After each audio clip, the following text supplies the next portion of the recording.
Somebody dropped in. I need to turn on some music. I have this beautiful watermelon here. I'm taking some pictures of it. I'm really excited. If you know anything about me, you know how much I love watermelon. And I just have to have some pictures of this watermelon right now because I don't have enough space. Okay. All right. Let's see if I can take one with this. VVX. I don't think I know you, VVX. Let's see if I can do this. I'm new. Post. I'm getting ready to start a cleanse fast for the summer solstice. And today's my first day I'm eating raw today, so I can eat the watermelon. Look at that. While I juice it. So if you have any questions, I'm here to answer any questions about juicing and fasting. You know, because I'm here at the Light Being Wellness Center. So, see, I cut my melon open, and I only get ones with seeds. Oh, I didn't turn on my light. Yeah. So, I'm excited. I did this last year. I did the same thing. I did the master cleanse for 10 days. So, I'm going to do it again.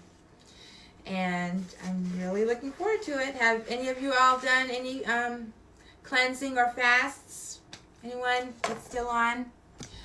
I used to do I used to fast every week, and I would do a cleanse, a 5-day cleanse, every season change. And I've just recently, like last year, started doing it this way. Because I've been doing a cleanse, just raw foods for the new moon. And then now I'm doing this whole 21-day adventure. So right now I'm just cutting up my watermelon. This is the first one that I've bought of the season. And, you know, it's got seeds. That's looking really good. As you can tell, I'm a little excited about it. I haven't even tasted it yet. Let's see, what does it taste like?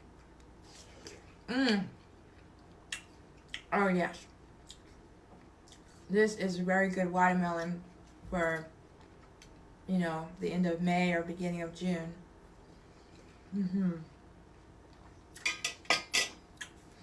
I don't know what's going on with this. I can't see if anyone has any questions. What is this? This wants to go live together. Topics. Yeah, I'm not really sure about all this other stuff. Okay, well, somebody wants to go live. I don't even know if they're still here. Let's see.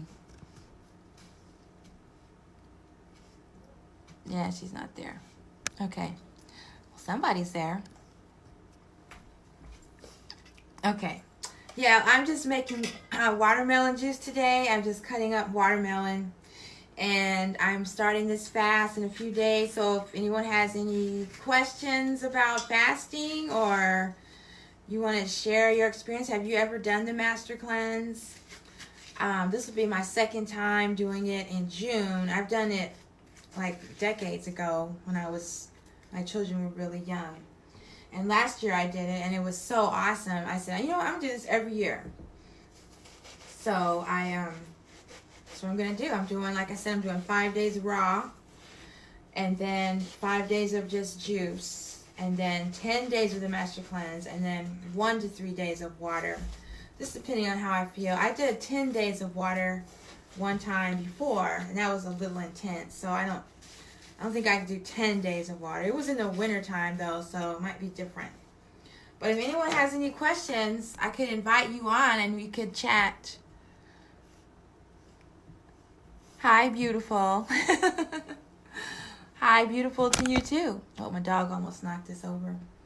Yep, so if anyone wants to join the discussion, I think there's a way I could bring you on to the... Let's try it. Oh, wait. Where did it go? Invite. Who's on there? That is... Oh, dear. I can't even see your name. this? I don't know. I'll try.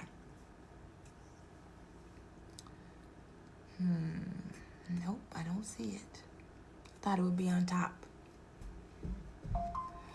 Okay, well, if you flex. Okay, flex. Let's see if I can find flex. Oh, it doesn't let you choose it.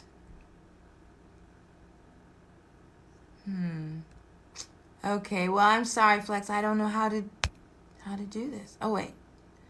At the user. No, I'm not good enough. I'll figure it out for the next one. Because it was asking me to invite somebody else, but they're gone. Anyway, like I'm saying, I've been cutting my watermelon. I'm getting ready to make juice. I have cut it into these big chunks. Some of them are too big for my juicer. And watermelon juice is probably my second favorite thing in the world, only second to just plain watermelon. I don't know what it is. When I was pregnant with my first daughter, I ate 2 watermelons a day for the last 3 months. I had a friend that worked at a grocery store, and he brought me watermelon every morning.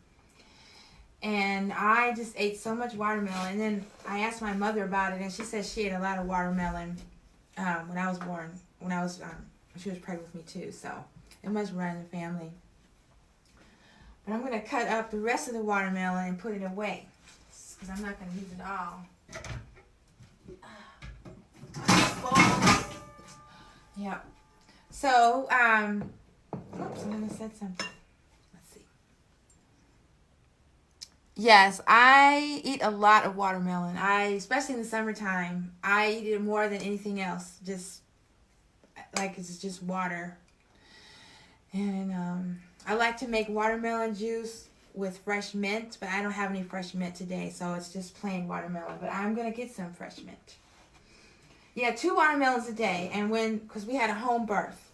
And when the baby was born,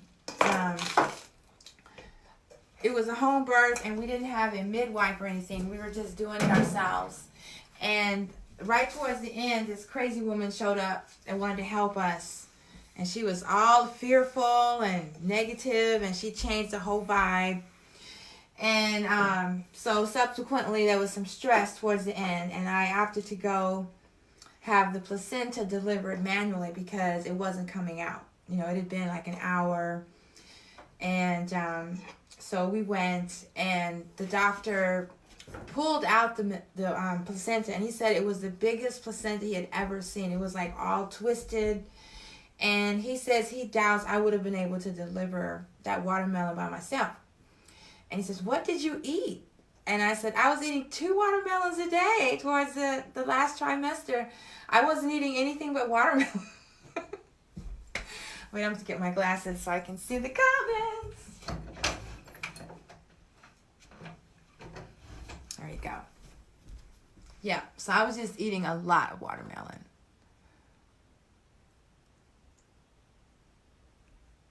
Okay, yep, so. And then the other thing about watermelon is nowadays they have like all these seedless watermelons. Yeah, it's a crazy story.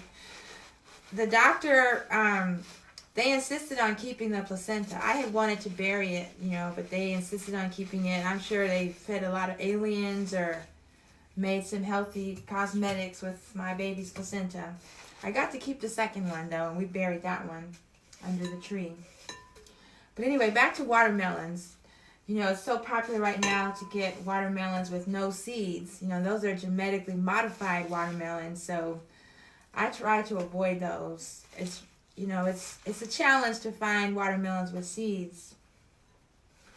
And that's kind of scary, and they even charge more money for watermelons with seeds. You'd think they would charge more money for the GMO watermelon since they had to go through all that trouble to get them to be seedless. But I think that's part of what's wrong with people in the world is our food has been so altered. They say that seeds, watermelon seeds, is part of the most beneficial part of the watermelon. And we're growing watermelons without seeds. And then they don't want us to grow our own watermelon. So it's really important to find watermelon with seeds. I even try to find grapes with seeds. That's really rare to find grapes with seeds. Another thing that's rare is to find organic grapes with seeds. You can find grapes with seeds, and you can find organic seedless grapes, but it's hard to find organic grapes with seeds. It's really important to see, I'm getting a lot more fruit. I wish you could see wish I could lower the camera so you could see this watermelon. Let me see if I can lower it so you can see the watermelon. Star of the show is the watermelon. Oh, I think that's pretty. There we go. There, that's better. Now you can see the watermelon. A little bit. See if I can do this without knocking the camera over. There we go. The watermelon. Okay. So yeah, so they've done so much genetic modifications to our foods that they can't reproduce. And now we have humans that can't reproduce. Men that don't have seeds, women that can't conceive. And that's because what you are, what you eat. So if you eat foods without seeds, then eventually you'll produce humans that don't produce seeds or new babies. So that's my take on it. But anyway. Almost done. I don't think I'm going to be able to actually make the juice while I'm going live because it'll be too loud. So we'll just have to do something else. This is almost done. My dog wants some watermelon. Okay, there it's all cut. Okay. So now what are we going to do? Well, I guess I'm going to do what I was supposed to do the other night. I was going to go live, and I had a friend come by and visit. I was just about to hit the live button, and somebody showed up. So what I'm going to do now is practice my music. I'm doing a recording project, music recording project, and so that's what we'll do next. You can see what it's like to be in a day in my world. Moving from one activity to the next. Okay, let me get my instrument.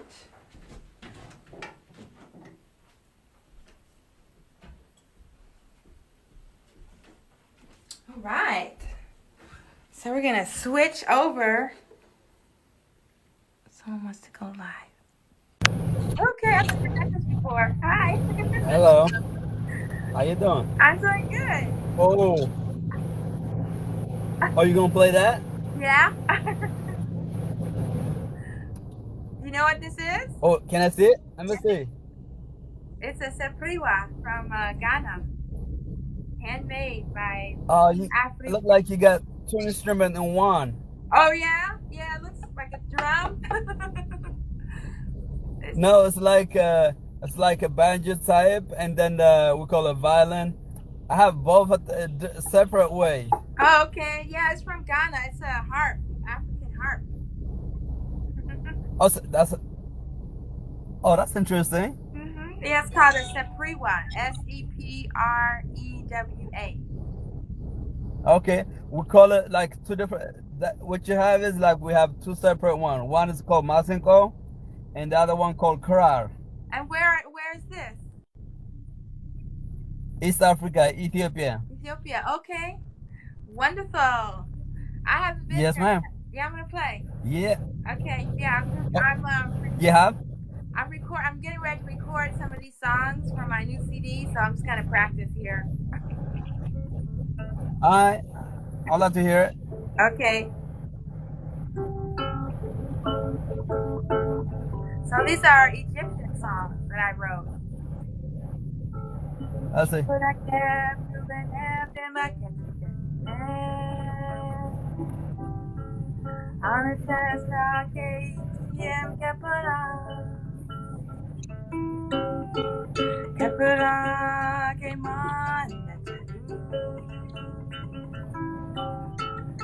Ake uben ke pasidmut ke. Katiem sujen neteru. Irinek mutnut ariem iridini. Manu empate peptuma atata. Jura kep tu benep emaket. Anatesra keitiem kepera. Kepera keman. Ake uben ke pasigmut ke. Atiem sutin nateru. Irinet mutnut aniem irinini. Manu empate peptuma atata. Right.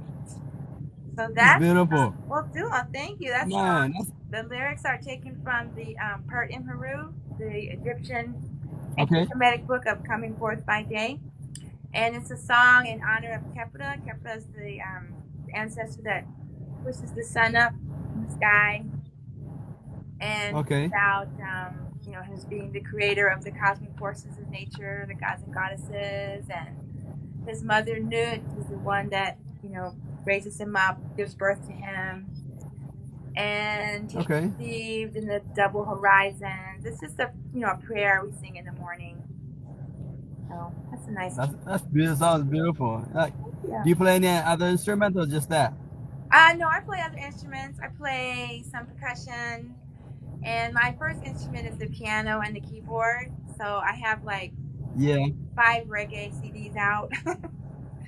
And Oh, just, you do. yeah, and just in the past couple of years, I've been doing this Egyptian chanting because I just had to do a lot of healing, and everything just changed.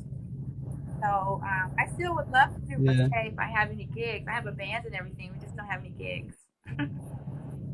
Okay. Yeah. How do we get a like? Is it on the YouTube something we can hear? Yes, on YouTube and Yeah. Spotify, and the new songs that I have that aren't officially released are on my Bandcamp page. But yeah, I'm on Spotify, YouTube, Apple Music, Google Play, Amazon, Pandora. I think even I Love Music, Ah, whatever, just out there. Yeah, my reggae is okay. interesting because it's native. I have a lot of Cherokee and Yeah. Lakota in my heritage, so Yeah. it's been called native reggae. But Okay. Originally, where you from? I'm from Chicago. I was born in Chicago, but You in Chicago and you play. So do you have any American song? well, no, you don't look at it. You don't sound that you're from Chicago. no. I just was born. I landed here, but How long you been out of the country? yeah. I feel like I'm from out of the country. I don't really belong here. Like I was gonna move to Egypt, Yeah. and then Corona hit. I was in Egypt when it hit, and while I was there, I was like, because I've been looking for where to move to for a long time, and I had decided between Okay. Brazil, Egypt, or Mexico, and I couldn't make up my mind. And so my friend in Egypt Uh. offered me a business opportunity, so I was like, well, then that's where I'm gonna go. And then all this happened, so I'm Well. not really sure where I'm gonna go. But I definitely would Well, like. I'll take you to Ethiopia if you want. Huh? I said I'll take you. I'll take you to Ethiopia if you want. Yeah, Ethiopia. I don't have any business for you. Yeah. Yeah, I haven't been there yet. My dad went there a whole bunch of times, and you Yeah. may not believe this, but he actually met Haile Selassie a few times because my aunt Oh, you did. Janet, my great aunt Janet, was one of the pilots. When he fought the Italians in the war, she was Yeah. one of the African Oh. American pilots. And so she introduced my dad to Haile Selassie, and my dad was working out a deal to get shrimp directly from Africa because we had a chain of shrimp shops, our Yeah. family, and so he was going back and forth, and he had finally cut the deal, and then It was 1974, and that's when he had to take it. Yeah, revolution happened. Yeah, And I was about to man. go. I was gonna go with him on his next trip. Wait a sec. I mean, the way you talk, you sound like you're 100 years old, but you don't look like 100 years old. I'm gonna be For 60. real. I'm gonna be 60 years old in August. Huh? Mm-hmm. Yep. Really? You're like, why? Hey, you don't. Hey, this is a TikTok. All kids are watching. You don't have to lie about it. No, You, I you know can't be. when Haile You can't be Selassie 60 and looking like that. when Haile Selassie was when he was overthrown, it was 1974, and I was 13 years old. Yeah. I'll never forget it. My dad, because I remember he'd call us from Africa. He was over there. He was going over there a lot. And then we got my passport, and I was ready. I was getting ready to go. And then bam, and then I didn't get to So you tell me you are twice as my age. I'm 37 and looking like that, and you. Well, I have great temples. You Well, must. Are you living with yeah, but stress? it's the what? Are you living with stress? No, like yes, every day. Yeah. Well, Every day. that'll do it. Do you have a way to deal with your stress? Yeah. Say it again. Do you have a way to deal with your stress? To deal with stress? Play flute, run, but currently what I'm doing is just work my way up. Just work every day. Yeah. Well, that's stressful. Yeah, it's just work my way up. It's just like I kind of have a deal, like a goal that I want to do, and just like, you know what? Let me see. I want to work until I get tired and hit my goal. That's a goal. Well, Whichever comes first. the stress I'm referring to is like day-to-day interactions with different people or situations, because stress comes at us all the time. And I have it written down on my wall: event plus response or reaction equals the outcome. And so in every situation, we have to learn how to respond. And because if we react, we just add to the stress. We have to maintain our peaceful vibration and radiate outward rather than letting it in. Like I have another one I got yesterday. Where's my glasses? Where's your glasses? Oh. Uh-oh. I don't know what I do with my glasses. Hey. I can read it. It says, I like it. Everything changes. Huh? What? Is it?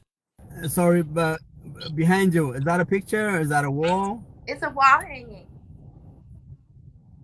When I was in Egypt, I took pictures, and then you can get them printed up into these like cloth hangings on Amazon. Oh, that's a cloth. Yeah, and I have them hanging out in my house. Yeah, just different scenes that I like. Like I made a vision board on the computer, and then I had that printed out too, so I can look at it every day. Pretty cool. Yeah, what I was trying to say is, like, for stress, it's all how you respond. Like you have your tools to like decompress and to process your stress, like the food and the running, but in the moment, because usually if it's stressful, we react, we don't respond. So you have to learn how to respond. Okay. Everything that's going on, and the same response is just peace, gratitude, acceptance. Because otherwise you're just increase what is called is REU. Like everyone has REU, and it's in our heart center, our heart chakra, and our heart, where everything that happens to us from our past lives, our ancestors' lives, our parents, like everyone, is stored there. And so when it's triggered, when things trigger it, then it comes up. And when it comes up, since most of us are ignorant of this, we react. But if we remain aware of our divinity and of our REU, then we'll respond. Because a lot of times it's not even you. It could be your great-great-grandmother's stress. Or 3 lifetimes ago, you had a similar situation and it went down like this. So now you're automatically expecting that every time. So that's when we react. But when you can learn how to respond, then it decreases the stress. And that's what I've learned, like, just recently, like in the past couple of Thank you months. for the wisdom. I really got it. Yeah, Huh? thank you for the wisdom and the I mean, thank you for the advice. Yeah. I mean, I will take it in my life and apply it. But I don't know, my stress. I don't, can't really tell where it come from, but it's something I deal with, and so far I'm not hurting myself. It's just like kind of consuming my time. That's what it is, though. Yeah. Well, I So I exchange the time working and just running and playing instrument much as I can and stuff like that. yeah. Well, that's good. I'm Uh, just this, giving you uh, advice from what was it? someone who's just a few decades older and wish I knew this when I was your age. Yeah, Do you pay yes, attention ma'am. to Thank you. What was your astrology? name? Tachia. Tachia. Tachia. Oh, Tchiya, right there. Yeah. Okay. Hmm. And yours is, are you Flex? I'll definitely follow you. Okay. Good. Huh? I said, and what is your name? Are you Flex? Huh? No, I'm not Flex. I wouldn't use that name, but I'm not Flex. No, Okay. What is your my name is Baz. Bot? One more time. It's Baz. Bods. Okay. Okay. Baz. Yeah, B-A-Z. BAZ. Okay, I'm gonna look for you. What I Yeah, what I have is on the top says Gwenda Black Coffee. That's just the business that I want to do. Oh, okay. Yeah, Well, I want to hear more that's about that. I want to do some business about coffee. About what? Hey, follow me. I'll follow you back. Yeah, sounds good. Maybe we I can want to do a coffee play a business. song together. Play a song together. Maybe we can collaborate. Yeah. Yeah. Yes, ma'am. Okay. Oh, nice to meet you, Tchiya. Okay. Peace and All love. right, bye. Bye bye. Yes, ma'am. Bye. Thanks. Thank you. Ethiopia on the house. All right. Yes, ma'am. That was my first time doing that. There we go. That was fun. I've never done that before. Great awakenings. What is my nationality? I think that was him. My nationality is um well it's like a patchwork quilt. On my mother's side, I am Cherokee, African, and French because we had a French slave owner, Henri Jean Baptiste, that had a slave. And my grandfather's mother was born from that relation. I mean, my grandfather's father was born from that relationship, and then his mother was a full-blood Cherokee. Then on my mother's side was also African. There was a woman that was being sold into slavery, and her husband saw her and bought her and married her. Well, it wasn't her husband yet. He bought her and married her. And we know that there was another full-blooded Cherokee on my mother's side, on my grandmother's side. Then, so that's Cherokee, African, and French. And then on my father's side is also Cherokee and Blackfoot and African and German. So I'm actually triracial. And I claim my African heritage and my indigenous heritage. I recognize the cultures of the four directions. But as far as like culture, like resonating with my soul and my spirit, it would definitely be Black indigenous. So my spiritual journey has taken me through many different traditions. And the first one that woke me up to everything is Rastafari and reggae music, which is why I became a reggae musician. For like 2 or 3 decades, I was a reggae artist. And I'm still a reggae artist. I just don't participate in the reggae circle because of the, what would you call it? Discouraging? No. Uninviting treatment? No. What's the word? Harassment. Yeah, I was harassed sexually and financially. So I'm not in the reggae scene anymore, but I still love reggae. And so Rastafari, then that took me to Black Hebrew Israelite. Then I got into Japanese Buddhism. And I also learned more about my Cherokee roots and my Lakota roots while that was going on. And then after the Buddhism, I was in the Soka Gakkai for 20 years. I was a district leader for 6 years. And then I said, you know what, this is nice, but I really need to know more about my African heritage. So I left the SGI and found Shataut Neter, the teachings of the hidden divinity. And I've been with Shataut Neter for, it's going on 11 years this winter. And it's the one practice that has allowed me to really change and grow spiritually, emotionally, and mentally, more so than all the other traditions. If you know my story, I was assaulted when I was in grad school, and I was like numbed out about it. I was in PTSD for 30 years, and just now coming out of it. So that's probably why the teachings resonate with me now rather than before. I don't know. But anyway, that's where I am now. So whoever asked the question, I hope that answers your question. And I'm going to do one more song, and then I'm going to have to jump off because I got to make my juice. I cut the watermelon, and then I didn't want to use the juicer while I was on the phone with you guys. So after I'm done with this song, we'll go over and look at the juice. Okay. So I did that one.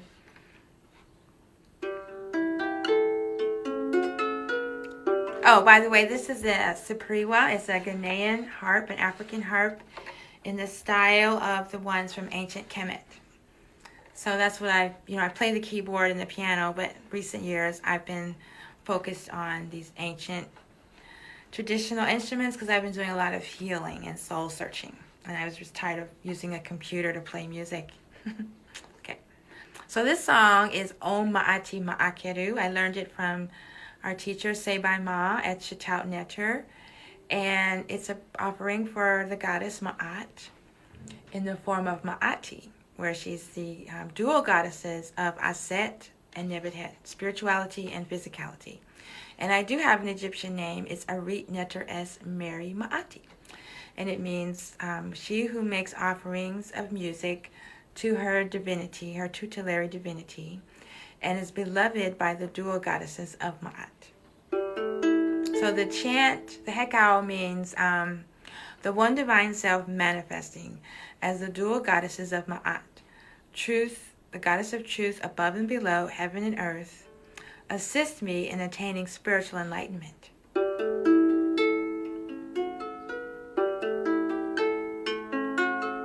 Om Mati Makeru. Om Mati Makeru. Om Mati Makeru. Om Mati Makeru. Om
Ati Ma'akeru Hotep. Alright, now let's go look at my watermelon one more time before we say goodbye. My messy kitchen. But there's the watermelon that I cut today. And I'm going to, there's the watermelon rinds. I'm going to give it to my dog. And what's the rest? Oh, and then I got this over here. And here's my juicer. So I'm getting ready to juice my watermelon. And I want to thank you for tuning in. And I'll see you again next time. Peace and love.